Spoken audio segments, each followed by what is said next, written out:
Hello ladies and gentlemen, welcome to this video. And in this video we are going to be looking at week 8 of our programming with C++ series, and the topic we're going to be looking at is namespace and exceptions. Okay, so let's dive in. Alright, so what are namespace? A namespace is a way of grouping related code together under a particular name. Okay, and it helps us avoid conflicts when our codes get expanded or it becomes bigger or lengthy. Okay, and the reason why we use namespaces in our programs is because, one, we have to avoid the name conflicts, especially in larger projects, right? You have to avoid that. And then it also helps us to organize our codes into logical groups, and then it helps us separate our code from the codes in the library. Okay, so the first thing we'll be looking at in namespace is the default standard namespace or standard library that is part of the C++ language. Okay, so in C++ we have what we call the standard library or the standard namespace library. Okay, and then it's a library that contains the cout function, the cin function, the end line function, and then many others. Okay, and then so let's hold on that for now. Let's look at how you can create a namespace and then how you can access it. Okay, so to create a namespace, you start with the keyword namespace, right? Then your name of the namespace you are given. So I'll name my namespace. Okay, then in your namespace you put in anything, either function, variable, or condition, or whatever you want to put in there, you put in there. So I'm going to put a variable there. Let's say int x is equal to 22. Okay, so let's just put that in there. And I forgot, the namespace is supposed to be outside the main function. Okay, all the time. So you're putting it outside the main function. Then in order to access it, we'll come into the main function, then we do cout, then we type in the name of the namespace, then we do this, right? So we want to access the variable x, so we put x there. Okay, so this is a way of accessing the variable in the namespace, right? Remember, we did something similar like that when we were treating struct and then union, but then the difference is that for struct and union we use the full stop. Okay, so now let's run this and see what we get. Okay, since I'm facing a problem, what could the problem be? Okay, so I see the problem. The problem is with the namespace, the name over here. I think I omitted the letter E, so let me put it there and run it.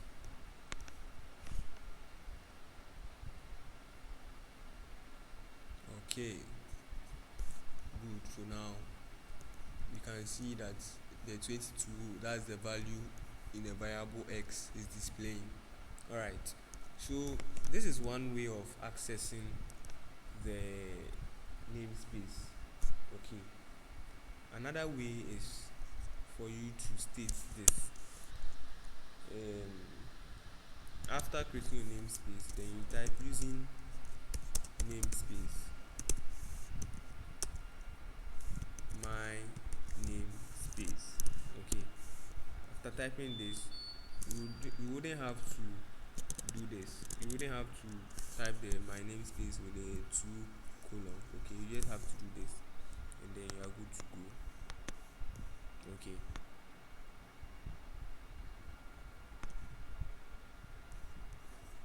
So that's just basically it. The two ways of you accessing whatever is in the namespace. Either you use the two colon method, or you use the using namespace method. Okay. Alright. So now back to the standard library. From what we have learned so far, right? When we come to the standard library, we can see that um,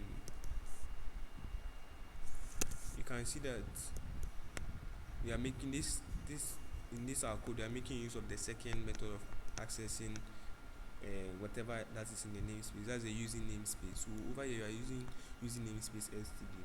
Now we are going to write a code without this line. Okay.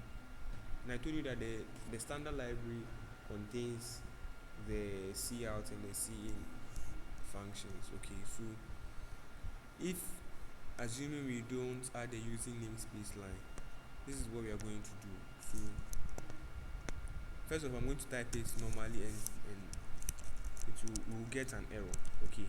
So even alright, end line. Now when I run this, I'm going to get an error. Okay. Good, because I have not specified which library I'm referring to, because the cout is an inbuilt function, and then the computer has to know from which particular namespace am I taking this function from. Okay, so the one way of doing that is using the two colon method. That's the std colon colon, right? So you do that before every function that is in the standard library. Alright, so that's one way of doing it. You realize that as I'm running, I'm not getting any error, and everything is working perfectly. That's one way of doing it. But then it's tedious, because you always have to type the std colon colon before you type your cout or cin or anything like that. So the best way to do it is you using namespace std. Okay. So yeah, that's is for namespace. So the next thing we'll be looking at is exceptions. Okay. And exceptions are it's a way of you making your code such that whatever possibility or whatever errors that is generated, you'll be able to make your program flexible enough to find a way around it, right? Rather than causing it to crash. Okay, so we have something we call exception handling, and then exception handling is basically you letting your program catch and handle errors during runtime in order to prevent your program from crashing. Okay, so for instance, let's say I'm creating a program for a user to accept his user input, right? And the user is supposed to type something in, let's say, lowercase, right? But you can't force all the users to go according to what your program is saying. Some users are stubborn, but so by all means they will do otherwise. Okay, so you have to make sure that as a programmer, you have to make sure that your program is able to catch those errors and then do something about it. So like in the scenario of the user being supposed to type lowercase, but then he or she chooses to type in uppercase, or chooses to add numbers and all that, right?